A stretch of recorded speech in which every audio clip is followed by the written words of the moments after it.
Hey there. Now, there's only so much you can do as the business owner. Once you build the business and you get the clients and you get the demand around your offers, the next step to creating the business that you want that doesn't rely on you is having people on your team who care as much about your business as you do. And trust me, it's possible. And today we're diving into how you can hire, cultivate, encourage high-achieving members of your team who will support you in your business to get where you want to go. Welcome to the HerBusiness Podcast. I'm Susie Daphnis. I'm your host and I'm the CEO at HerBusiness. And today's topic is something that's actually really close to my heart. It is about team. It is about people. It is about the hires that you have around you who become the beating heart of your business as you move from being the operator to the leader in your business. And you'll hear me talk about it today. But during 1 year in business, I hired and lost 4 receptionists. 4. They either left the business or I had to let them go. And during that year, I discovered that in fact, it was not the 4 receptionists that were the problem. It was my leadership and the systems and the structures or the lack of them. So today we're talking to a leading expert in teams so that you don't make the same mistakes that I did in my early years. And with her insights, you'll not just be able to create and hire a team of high performers, but cultivate and motivate and mentor that team so that it benefits your business. I'd like to introduce you to Shivani Gupta. She's a coach to over 1,500 leaders from numerous industries. She's a TEDx speaker. She's the author of 8 books, and she's the founder of AskShivani.com. Now, one of her books is Getting Your People to Step Up. And isn't that every business owner's wish and dream, to get people to step up? She has built and scaled her own businesses over the last 23 years, and she's spent quite a lot of time helping founders make one of the hardest transitions in business, and that's that transition from doing everything yourself to leading a team that does the work for you. And in this conversation, we get into the real cost of losing a team member. And trust me, it's not just the cost of running another ad. And we talk about why, and this is so important, why it's actually your high performers who are at most risk of burning out, not your lowest performers. And Shivani shares the single skill that she believes most founders are missing when it comes to getting the best from their people. This is a practical, honest, and deeply personal conversation. So let's welcome Shivani to the show. Shivani, welcome to the show. Thank you. It's such a pleasure being here and seeing you again, Susie. Thank you. Yes, I am excited to see you. I'm excited to delve into an area that is your area of expertise and that is very relevant to our members and to listeners of the show. And that is that many women, many of our members, start their businesses because they're brilliant at what they do, not because they want to manage people. I've never met a business owner that said, I want to start a business because I want to have a team that I manage. What is the biggest mindset shift, that a founder needs to make in order to go from doing the work to actually leading a team that does the work? Yeah, it's such a great question. I've done it both ways where I've tried to do everything myself. And then I've used the other process to scale 2 different businesses. And I noticed that the scaling works so much better when I started to let go. And, the mindset shift is really that. It's, me having to do everything. Susie, so I've got some of that comes in my culture, DNA of, the women sacrifice everything in terms of who they are. I'm the first woman in my lineage and my family to work. And I absolutely love running my own business. And I knew that this model, this cultural indoctrination that I'd had in terms of trying to do everything yourself is not the answer. I also come across, that it's not a cultural thing. It's something that we've grown up with in terms of trying to do everything, trying to multitask everything. Yeah. And one of the things I've noticed, it was actually not only at the detriment of my well-being, it actually was, I was not able to serve as many people. And so if I want to serve more clients, if I want to serve my family, then the mindset shift is really that I need to let go. I really need to let go of not control as much. Control's not a big thing, but it's almost, valuing myself more, valuing my time and doing the things that is in my zone of genius. The zone of genius work is really around saying, well, if you could only do 3 tasks all day, every day for the rest of your life from a business perspective, what would they be? And when I did that exercise, for me, it was coaching, speaking and facilitating, and then obviously writing, and having some thought leadership in books, etc. as well. And everything else, which was literally over 100 tasks that I'd listed down, ideally I want to learn how to delegate, because I'm going to serve myself better. I'm going to do what I love. I'm going to have the longevity in my business, and I'm going to be actually more of service to others as a result as well. So letting go and knowing that other people will be able to maybe not do everything as well as you, but my goodness, you're going to be able to do so much more in the world when you do let go.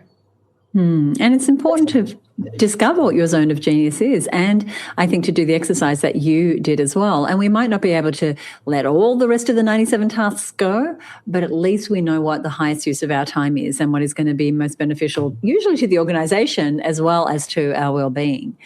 One of the things with having a team is not having a team. So having a team, especially a small team, and then you lose someone and then you lose another person. I remember one year, Shivani, we lost 4 receptionists. They would come and they would go. It was like there was a turnstile at the front door and they would come and go. And the common denominator was me. And there's a real cost for non-retention. So I'd love to hear from you, for small businesses especially, and medium-sized businesses, what is the real cost of losing a team member besides, having to run another ad and recruit again? Yeah, I just did some research for that in my recent book, Getting Your People to Step Up, Susie. And when I did that research, one of the things that was really fascinating is we hear this saying, hire fast, fire faster. And it actually is absolutely to the detriment of us as women running small to medium-sized businesses. Because the true cost isn't just replacing somebody, but even when we get somebody to a medium performance level, not even a high performance level, it's not just the cost of the recruitment, it's the cost of the time that you've invested in their training, it's the time that they've spent there. And so in the research that I did found is that when you've got a high performer, it's approximately 5x their salary. So if you've got somebody on $80,000 and they're fairly high performing, you actually, to replace them and get somebody to that same level is going to be actually around $400,000 up to that amount, which is a lot of money, and so a lot of us, I think we need to really slow down the process of hiring. That's one of the things I say to business owners is that I think we actually need to hire slow, and I think we need to fire slow. And so we need to really, and I know that as I was scaling businesses, when I was in a hurry, I tended to hurry my recruitment process. So what I wanted to do, oh my God, anybody with a pulse will do, like just come in. Yeah. Just fill that seat on the bus. Just fill the seat. Like as long as you've got a pulse and you've got a CV that matches, let's go. And I didn't spend enough time doing the in-depth interviews. I didn't spend enough time getting to know what their core values were. And I didn't spend enough time making sure that there was going to be an alignment. When we're running small businesses, sometimes we might only have one other person. Sometimes we might only have 3 or 4 people. So we're not talking about 500 people in our team like larger businesses. And so every time we lose somebody, if you've got 4 people, you've just had a 25% turnover. You lose 2 people, that's 50% of your turnover. So making sure up front, asking the non-standard questions. One of the questions I ask is, tell me, I share with them a passion model that I've developed. I go, tell me what you're really passionate about. And please, you don't feel like you have to put work in your first passion, because I've hired so many people where they've been very honest with me about what their passions are. And, I've hired somebody who was so straight with me in an interview, Susie, and she said to me, Shivani, I'll be honest, I've got 3 kids under 5, and I know that the job that you've advertised is full-time. To be honest with you, I can't really do more than 4 days. But I tell you what, I'm a really hard worker, and my work is my second passion. And eventually as the kids get older, etc. I hired her. I rejigged the role. She stayed with me for 7 years, and she was my ultra high performer. So I think we need to spend as business owners really that time, even when we don't have it, in the hiring process. And then we need to make sure that we engage people as we go. And that engagement includes, for example, I curate all of the birthday present, Christmas presents for each of my team. So if somebody's really into the gym, I have bought them a membership for the gym, paid the $1,200, and rather than give them lots of little things that add up to that, I can do that as a small business owner. If somebody's, really into trying to reconnect with their partner, I've bought them vouchers for, restaurants and dinners that they can go and enjoy. So I think from our engagement perspective, we also need to make sure that we're curating that experience that they have with us. We're curating the incentives. And so people feel loved and taken care of. I mean, every human has that need of being seen and being taken care of and being valued. So how can we do that? And I've in my experience, I think women leaders do that really well, but we need space and time to think and curate that. And I don't think all women leaders do it well. I think it's something that we can learn to do well, though. I think all of us can learn to do well. I know I certainly didn't do it well in the first few years of business, and I've, become excellent at it now. I am finding good people. You know what? You might hear this as well. It's like, I just can't find good people. So I know when I hear that on loop, there's a common denominator, just like me with the receptionists. But when you hear the words, I can't find good people, and you've worked with hundreds of companies, what's going wrong in the hiring process? Is it that they've hired too fast, or are there other things at play here? Yeah, definitely hiring too fast, and they haven't spent enough time there that we've just spoken about. The other thing is that the value proposition sometimes is not clear. I mean, when I'm reading the statistics at the moment, whether it's LinkedIn, see, all of those places, they have jumped up phenomenally since COVID. There are more people in the marketplace looking for work now than ever before. And so one of the things as businesses is we've got to get really clear on who we are and what's our, we do avatars for customers. So we say, look, this is our ideal customer and, they've got this demographic, etc. I think it's also really important that we do that for the people that we want to hire, is that creating the ideal person, not just from a demographics, but, core values and what they're looking for and, how do we find people that are a fit. We're also asking a lot of people to, now give us videos in terms of applications. And I always say to owners, we've also got to do those videos as well.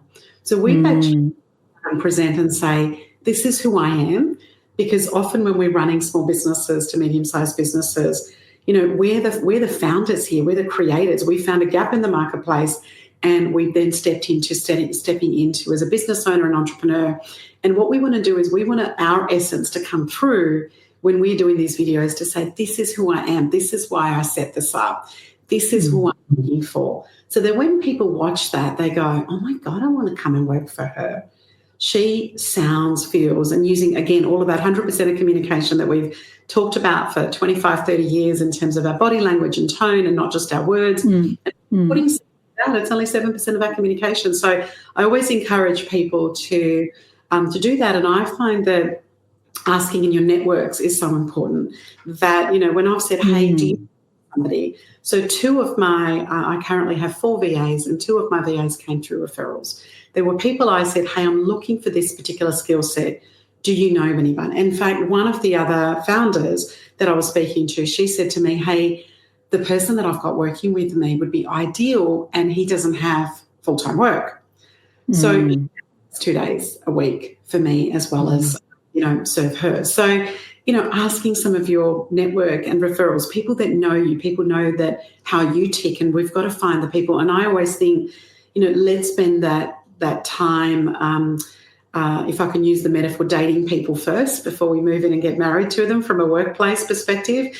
And we want to get to know them. So I always think, if I'm not kind of sure, I want to not only do a second, maybe even a third interview. I might even get a colleague, or I might even ask one of my other staff members to sit on a panel. So I'm not the full decision maker. Ask them for some really open feedback without any judgment. And often I've learned that when I've had one of my managers sitting on that meeting, they've gone, Shivani, she's not the right fit for us, or he's not the right fit. And I've gone, I thought they were fantastic. Tell me why. And then they've given me an insight, because they've got a different style and a different personality, and they also hold a different position in the business. And then when I've heard that particular view, I've gone, I never looked at it from that lens. And they're absolutely right. When I've overturned that decision, that person often hasn't worked out. And so I always want to get that feedback from other people rather than me being the sole decision maker in that process. Thank you. I know that you have a number of books, and in one of your books you share 7 strategies. In fact, I think I can see that book behind you, to get your people to step up. And again, this is a complaint that I hear from established business owners, is that people come in, they do what they do, but they're not innovating or contributing perhaps at the level that the business owner would like to see their team contributing at. What's one strategy that creates the fastest shift or even the longest lasting shift in team engagement and performance?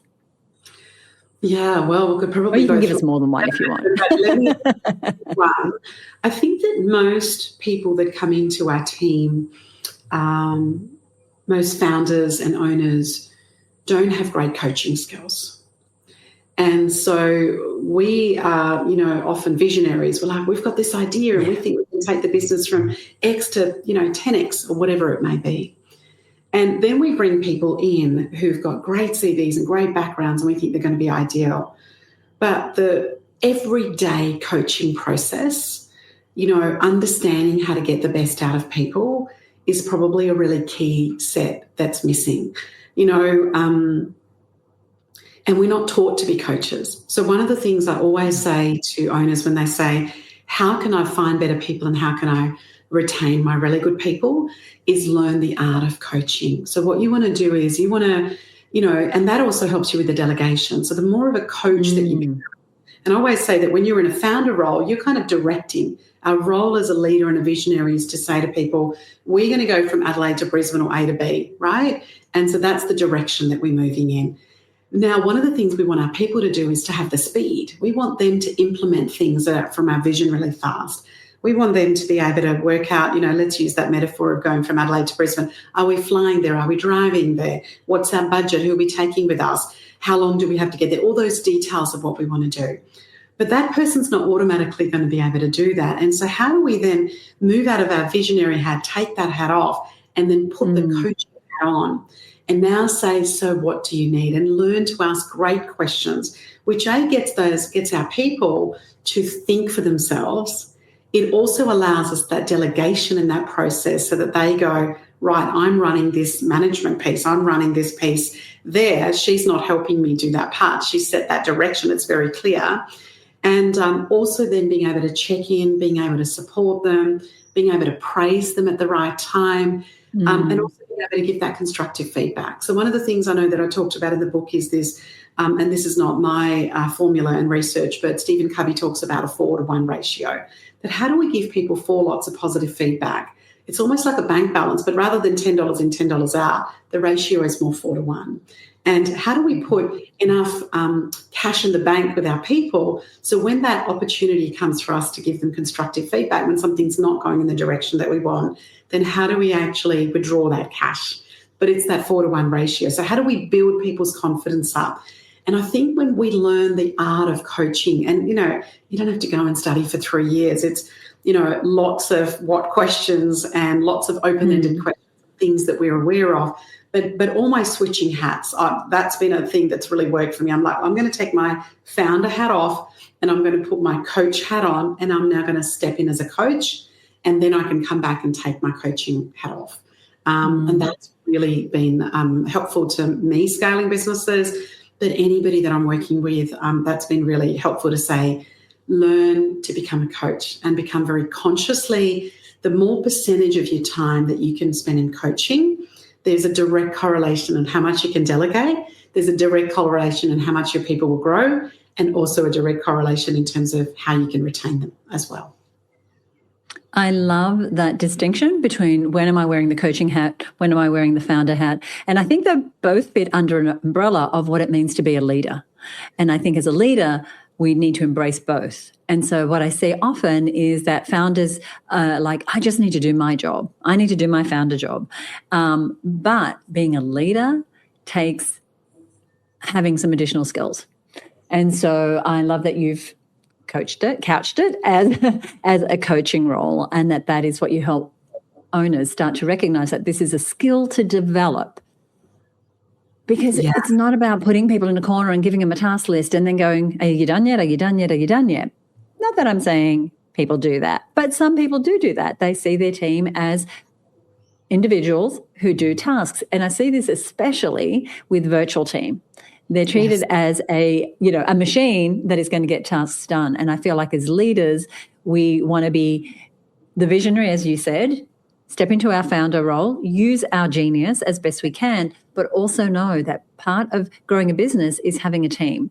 Otherwise, it all ends up back on you. And you have, like you said, when you're a small business and you lose one person out of 4, that's a really big chunk of your team. When you have 1 or 2 other people and you lose one, it's an even bigger chunk of your team. So really knowing that if you want to grow, that it's going to take having a team. And if you're going to have a team, that there are some additional things that you want to get really good at. And I want to talk about... Sorry, go ahead. I used to work 60, 70 hours a week. Mm-hmm. And as I spent more time coaching my team, so I went from 60, 65 hours a week to, less 20 hours, 40, 45 hours, and then eventually running a business in about 20 to 25 hours a week. And so results, that's what we want to do. We want to achieve not only the same, if not better results. And, when people say, that saying of slow down to speed up and, delegate more to scale, and you go, oh, no, how could I do that? But the more you empower your team, whether it's 1, 2, 3, 10, 20 people, the more you delegate, the more the work that you do in your zone of genius, the more work that you can do as a visionary, the more ideas, space and time that you have to create to going, I've never explored that. I think that could be a great vertical in that business or whatever it may be. And so you see the results coming through. And, I'm a testament to doing that, and then was able to have so much more time. I wasn't missing sports carnivals, and I wasn't missing swimming carnivals, and I was there for all the boring stuff of making lunches and dinners. And so it actually allowed me by doing that to become more present at home as well, not even more successful in business. And it amazed me. I was like, oh my God, the more I let go, the more successful I'm becoming. Whereas my mind, the opposite. I was like, I have to control everything, and the more hard I work, the longer I work, the more successful I'm going to be. And I found the opposite to be true. I want to talk about that point about, working 60, 70 hours, 50 hours, whatever it is, things that get us to burnout, partly because, we've got ourselves wired that way, partly because we're just not willing to let go. And so I want to talk about burnout, not only for business owners, but also for team members. Right now, as we are recording this in our business, we are at our busiest times of year. And so the whole team is working pretty much to capacity. And just in our team meeting this morning, people were handing off tasks or saying, can you support me with this? And they were just, anyone who had some capacity was saying, well, how can I help you do that? And they were sort of spreading the work around, which is great. What I want to ask about is, how do we as business owners notice the warning signs in our teams? Hopefully we're noticing them in ourselves when we're getting to that point of burnout. But how do you work with your clients to really recognize when we need to intervene and do something different when it comes to burnout? Yeah, that's such a great question. Probably 3 things I can think of, Susie. The first is that people don't manage their workload, or they underestimate how long it's going to take them to do things. Mm-hmm. So I think spending the time up front, working out, how long is this project or piece of work? And I always usually get my team to add 15 to 20%, because it always, with interruptions and other things, it's never a clean slate. It always takes that little bit longer. And then also getting them to schedule it. And I get them to schedule it in 90 minutes with no distractions, because, again, it's really important from that, this notion of mindfulness. I always say to them, look, mindfulness is your mind being full of one thing. That's what mindfulness means to me. You can just do one task at one particular time. Turn your phone off, turn other things off, unless, you've got a role that requires you to check everything every a few minutes. But if your role allows you to do that, have 90-minute blocks where you can do that deep thinking, deep work, and you're not going to get interrupted. And a lot of the research now coming out is saying that every time we're interrupted, we lose approximately 17 minutes each interruption. So if you get 3 interruptions, you've just lost an hour of productivity that day. And most of us have a lot more that we lose. So that's the first thing. The second thing is, my experience has been is that I have tended to overload, and I notice this all the time with business owners, is I overload my high performers. Mm-hmm. And so we're seeing in burnout, it's not our low performers that are burning out, it's our high performers that are burning out. So because we know that our high performers perform, when there is that additional task, when there is a new opportunity, what we tend to do is we say to the high performer, hey, I know you're super busy, but do you mind? And being a high performer, they go, of course, Susie, Shivani, because they want to help. They're our ideal team member, right, that's working for us. So rather than give it to somebody that's not going to perform and not be able to deliver that. So the burnout is actually happening, unfortunately, in more of our high performers than our low performers. And we need to be really mindful of that. They're the ones that we're going to burn out, and they're the ones that we're most likely going to lose. And whether they then jump ship and go to another organisation, another business, or, we burn them out and they have to take some extended leave. And so I'm always saying to people, look, we need to be really aware of that. So, we have this customer retention strategy that's been around a long time that says it's always easy to keep the existing customer is to find a new customer. I think the absolute same is true for our high-performing people. I think that what we need to do is love, see, praise, have more connection to the high-performing people who don't ask us for anything. My high-performing people over the last 20 years of running businesses, Susie, asked me for nothing. If I go, hey, you going? Yeah, I'm going great.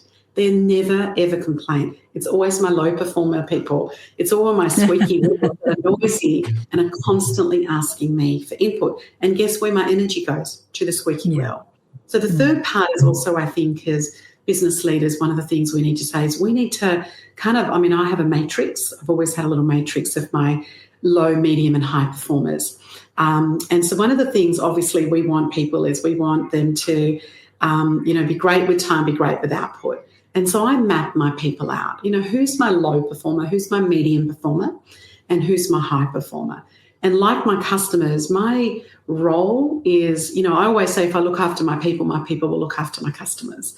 And so, my customers are really my team in a way, besides the direct customers that I might work with. So I always want to look after my high performers first. So I make sure now I've got times in my diary that I catch up. I make sure that I ask them. I make sure I go a bit deeper in terms of saying, what's really going on? I know how much you do. I know how much you do. What can I do? Oh, I've got this thing coming up for such and such. Why don't you just take 3 hours off and go and do that? But they would have never asked me unless I probe because of their high performance. And then what I also want to do is sometimes with my low, medium performers, I want to coach them a bit and get them a little bit higher, 5%, 10% higher. My low performers, I do the opposite. I start overloading them because what I want to do is I want them to either step up or I want them to step out, really. And so my low performers, rather than them getting away with not doing that, I say to them, look, I've got heaps of workload coming in. I really need you to take on some. Oh, but I'm so busy. I always get that from my low performers, right? And so I want to overload them. I want to distribute my workforce so I'm not burning my high performers out. And I get those two solutions. They either go, this is too much for me, and they leave. Awesome. Let me now get better at my hiring process and hire somebody better.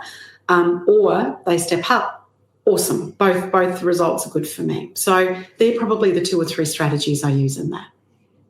Thank you so much. So valuable. In just a couple of minutes, we're going to give our listeners details of how to get in touch with you and the different services that you offer.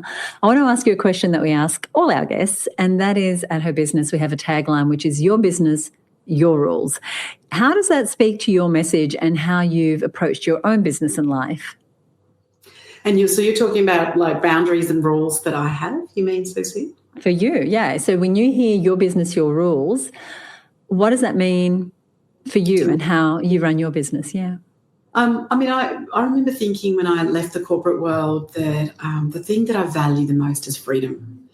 And so freedom of time, freedom of money, working with who I want to, when I want to, getting paid for what I deserve, right? And so that's kind of that ideal life. And at times in my 23 years of business, I've lost that. I've completely become inundated with work and become a workaholic, and, it's impacted my health, it's impacted my relationships. And so when I think of, that saying, my rules, I think I want to keep having that freedom to act, to live in the way that I want. I want to live life by my design. And if I want to work, and I shared with you just at the start of our podcast today that 5 weeks ago, my beautiful 15-year-old son just got diagnosed with cancer.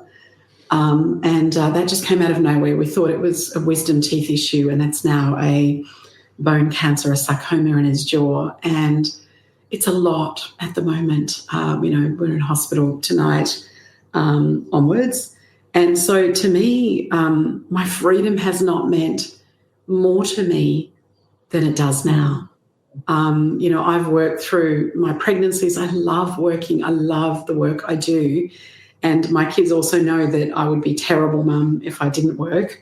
But how do I create that freedom to be with him, to support him through something that is so challenging, the most challenging thing that's ever happened in his life and ours, but still have the freedom to come and do this podcast, still go and see my clients who I'm catching up with this, and still be able to be at the hospital this evening. And so I just think that, I want to run life my way. I want to work the hours I want to work. I want to charge what I work, and I want to live by my rules and not by anybody else's. That's what that really resonates with me. And I think when you said that, I was like, yes, it's almost like that affirmation of why we take the risk and mortgage our houses and, put up with all the rubbish and, from non-entrepreneurial friends that comes our way. And we, what's that lovely saying that, entrepreneurs work 24/7 so they don't have to work 9 to 5. And so to me, I love that one.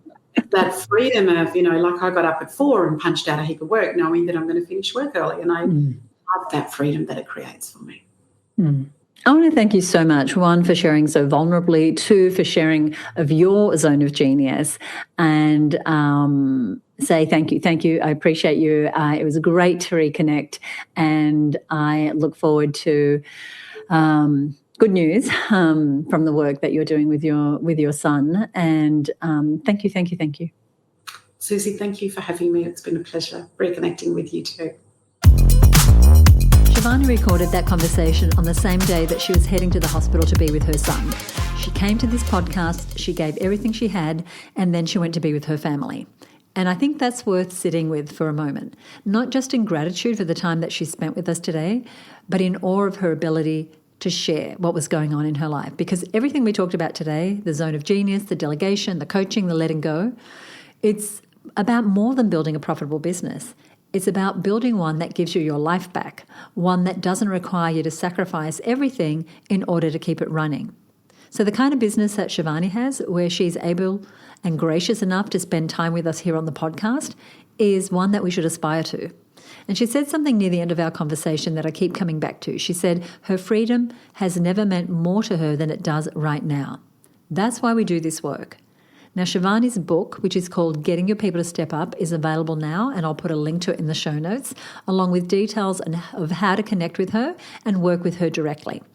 Now, if this episode resonated with you, please share it with a woman in business who needs to hear it today. And if you haven't ever left us a review for this show, it takes just 2 minutes and it genuinely helps more women find this show.